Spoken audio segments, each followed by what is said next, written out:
Good evening, everyone. We have Oregon State or University of Oregon head coach Mario Cristobal joining us. At this time, please make sure to put yourself on mute out of respect for everybody else on this call.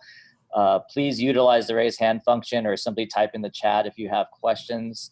And as always, once you ask your question, if you could remember to remute yourself. We'll start with an opening statement from Coach Cristobal here, and then Jerry from Oregon Radio will ask the first couple questions before we open it up to the room. So, Coach, go ahead if you want to give us a starting statement. Obviously, we didn't play up to our standard, and certainly it's a game of execution. And in critical situations, we didn't coach well enough or didn't execute well enough. But we take losses as a team. Don't point fingers, and that's it. Jerry, Coach, go ahead. Thanks, Coach. This was a lopsided ball game, and that your offense couldn't stay on the field long enough. Your defense was out there. I thought your defense played really a tremendous job, but time of possession and the offense not able to generate any activity really kind of hurt, didn't it? Mm-hmm. Yeah, it did. In the first, we only had one possession in the first quarter. They were able to sustain some long drives, and we're moving the ball well offensively in the first half, and scored some points and negated ourselves a touchdown with a penalty. And then in the second half, we, again, credit to them because they're forcing turnovers, but we gave up the ball a couple times, and the defense was on there for a long period of time. Spent a lot of time on the field, and fought their tails off to give us an opportunity on several occasions to get the ball back. But we weren't able to execute and get done what we needed to get done. I know they say you make your own breaks, but the breaks just didn't go your way tonight. You had a touchdown call back with a holding penalty, and then the turnovers, the fumbles, one of them a little questionable, and then losing Isaac Slade on that call. But there's some things that just did not go your way tonight, did they? Well, it's like you said, you make your own breaks. We got to do a better job coaching it. We got to do a better job coaching ball security. We got to do a better job making sure that we avoid penalties. But it is a game of execution. Things you can't compromise in a game like this against a top 10 team. You can't compromise your physicality, your execution, your focus, and your effort. And certainly, when you turn over the ball like we did, hard to overcome. Final question for me, and then let everybody else jump in. That was preparation for this ball game, and then after seeing this game, did Iowa State bring anything or do anything that you guys were surprised by, shocked by, or weren't really ready for? I felt in the first half we were starting to gain the momentum until we had the issue with the kickoff return. And that's not DJ's fault. He was trying to get it, and on the sideline, all of us are trying to get him to get away from the ball, but and he was trying to judge it, so that's not his fault. But overall, we felt that in the first half we were generating enough plays, and we were starting to get a feel for it on defense. With the fourth down, stop down at the 1 yard line, the 99-yard drive, that we can really put ourselves in a good situation, especially getting the ball first in the second half. But we didn't do that. All right, Coach, I appreciate your time as always. We'll let the rest of the crew jump in and ask their questions, and we'll see you when you get back here home. Yes, sir. All right, we'll open it up to the group now. Again, utilize the raise hand function. We'll start with Ryan Thorburn.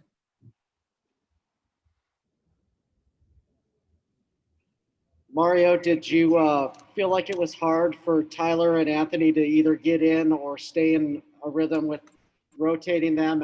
And how do you see the quarterback position this offseason?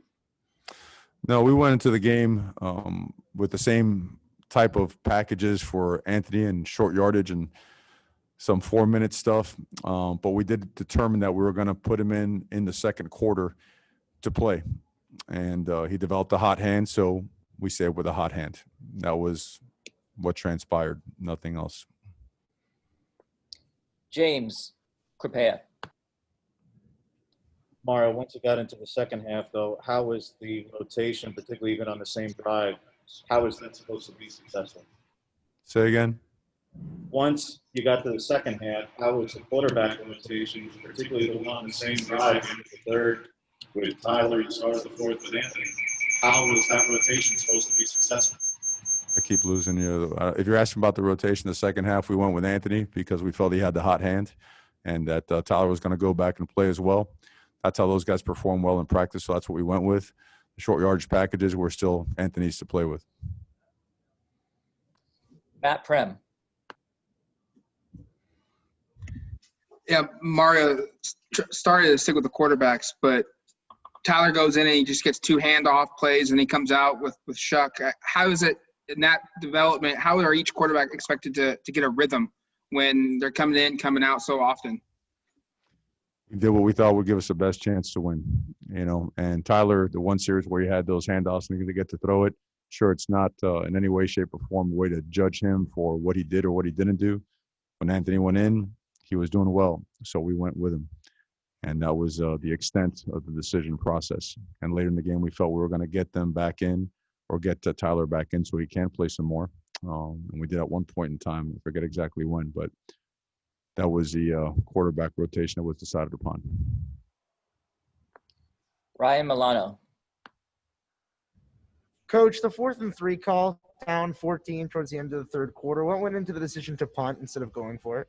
Yeah, we thought the spot was going to give us a 4th and 1.5, 1.5, and it looked like a 3, like a long 3.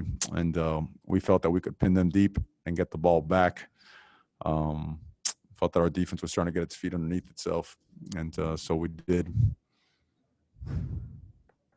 Eric Scopel.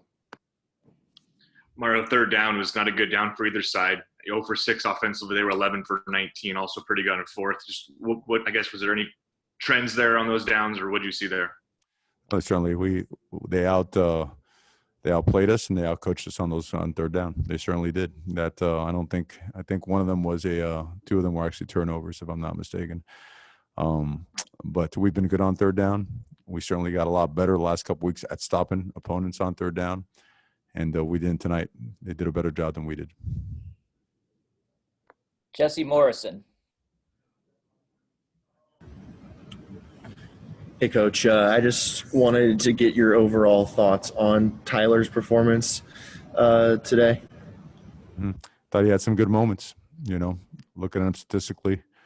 7 for 9, 79 yards along a 20. Had the one pick at the end when we're trying to make something happen. Thought he did some good stuff. I thought Anthony did some good stuff as well. And we played both of them because we felt that they can both give us a chance to win the game. And there was enough clarity to start Tyler, which is what we did. There was also enough of a good play by Anthony where we felt it merited him playing, and that's what we did. Greg Moore. Coach Greg Moore, Arizona Republic columnist. Good to see. That was a tough loss. You guys didn't have fans there. Am I correct in that? Today at the stadium, there were families there. Yes, sir. Okay, you had some families there. The reason I ask is it seems to me that the Fiesta Bowl was being responsible in severely limiting the number of people that could attend the game. And I'm curious your thoughts on being part of a game that is doing something that a lot of others kind of aren't willing to do in a concession to the pandemic. Well, I think first and foremost, that was a promise to all student athletes in our conference, and I know nationally as well. So it's critically important. It's always going to be the priority and at the forefront of the decisions involving our student athletes playing during a pandemic. Thank you, Coach. Yes, sir. AJ. Hey, Coach. So you touched on it there a little bit, but just big picture, obviously this was not how you wanted the season to end, but can you just take a moment to speak to what it took to get to this moment where you played in a New Year's Six and your team was able to get out there and play football in the middle of a pandemic? Sure. We'll address it just like we did inside there. We addressed the game itself, which we were disappointed. We were disappointed by the way we played. We were disappointed by the way we coached and the result. That's not what we came here to do. We didn't come here to participate. We came here to win. Second thing we addressed was the season itself. The fact that we were able, we were ready to play all, what were we now, 7 games, and really for an 8th game, because our guys did an unbelievable job with protocol. The training staff, the athletic staff, the entire organization did a great job with that. And because of that, gave ourselves an opportunity to play for the conference title and get that win and come over here and play. And we're able to play again today. So there's a lot of pride in doing that part. We just obviously when you don't win the game, we don't take it as a consolation prize. A lot of guys in that locker room are hurt, like we should be, and it's got to be used as fuel, knowing that it's a really good football team with a boatload of really good seniors. You know, reminds me a lot of the team that we had last year and how they found a way to make execute and coach and do the things that they need to when the game was on the line. So when you take all those things into account, being able to play safely, being able to get over here certainly is something that we take great pride in. Just disappointing the result. Warren.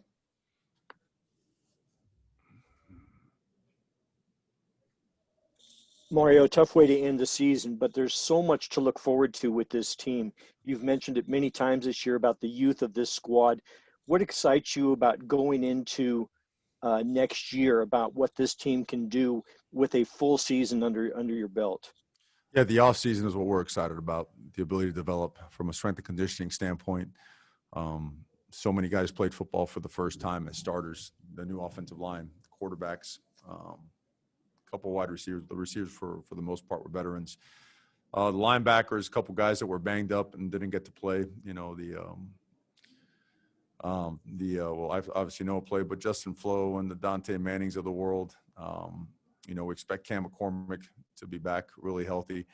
We're welcoming the best class that we've ever had in the history of our program as well. And 13 of those guys will be enrolling early. Will be on our campus within a week or so. So you got to be excited about the fact that as being the youngest team in the country, we still were able to win the conference and get to a New Year's Six game. But young or not, again, it's still going to be about winning it, So a lot of good lessons learned, a lot to be excited about, and a lot of fuel that we can use in the offseason to get better. Kevin Wade. Kind of touched on it there. What's your process is going to be for the next few weeks with the new guys on campus, letting the old guys, the guys that have been there, heal up? What's the next few weeks look like for your program? Well, the first thing is meeting with the seniors and figuring out exactly what the next step for them is. You have to feed them the information that you get from the NFL Advisory Committee.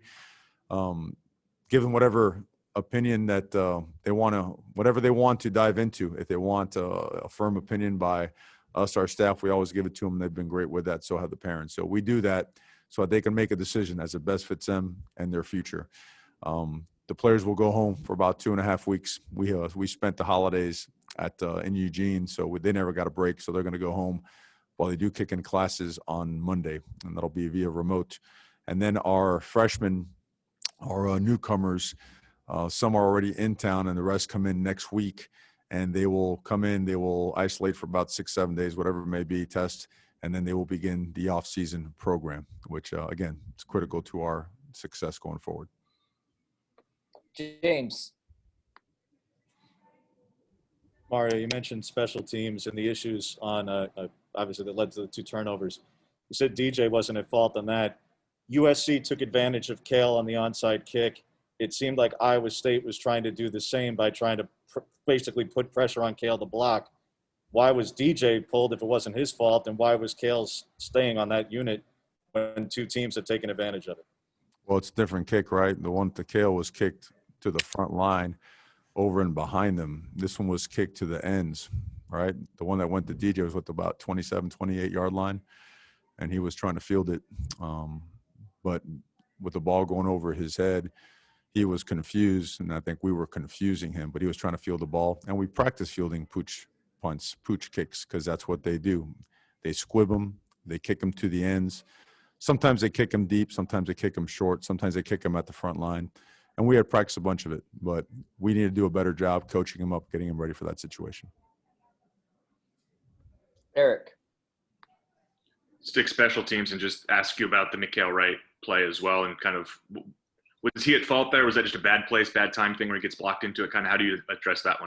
Well, the returner, he's got his back to the returner because he's locked up with the guy in coverage, and the returner is yelling, what the call word for them to know, hey, this is a situation where I'm now up on the ball, everyone out, everyone spread out so that there are no issues.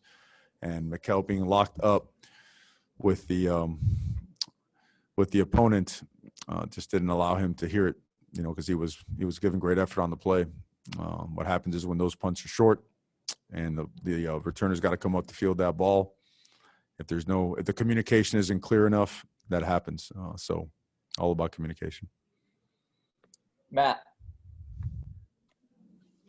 Going into next year, I know we don't get to watch practice, so we don't know the competition at quarterback and how close it is, or if one guy stands out more than the other one. But in games, it looks like they're pretty even. Is this Tyler's job going into the offseason, or is it a full quarterback competition? Well, after a game like this, with all the stuff that's going on with the seniors and the team, and the things we have to attend to, we'll sit down and evaluate everything. But Tyler came in this year as a starter, and he started this game as well. Right. And he did a lot of good things out there. And we have tremendous confidence in him, and we're excited about Anthony as well. So a lot of different situations, Right. you know, and to talk about him, try to settle him now, there's no shot at doing that. Not even close. You got a guy that's a sophomore and a guy that's a senior. You've got guys that are granted extra years. There's a lot of moving parts to this thing as well, right? We got some good players on campus. We got an elite quarterback coming in. It's probably on campus right now. So there's a lot of moving parts to this, but we feel confident in the quarterback room. All right, we're going to start taking the last couple of questions here. Ralph? Hey, Coach, regardless of any decision that could possibly be made, what's the legacy of a guy like Johnny Johnson III? Coming from Arizona, I'm a reporter down here, watched him play in the state championship and everything like that. 4 years, could make any decision, but regardless of that, what do you feel like his legacy is?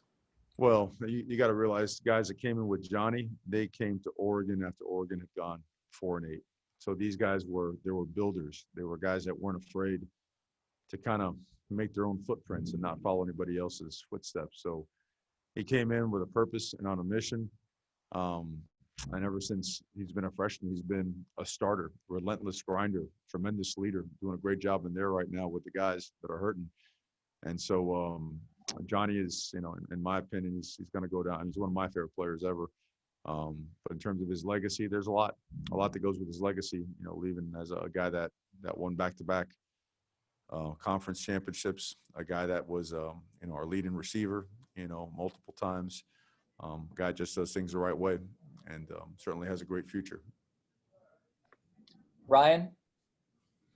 Coach, Iowa State doubled up the time of possession. As a head coach, what can you do better in order to prevent stuff like that and them dominating in the TOP?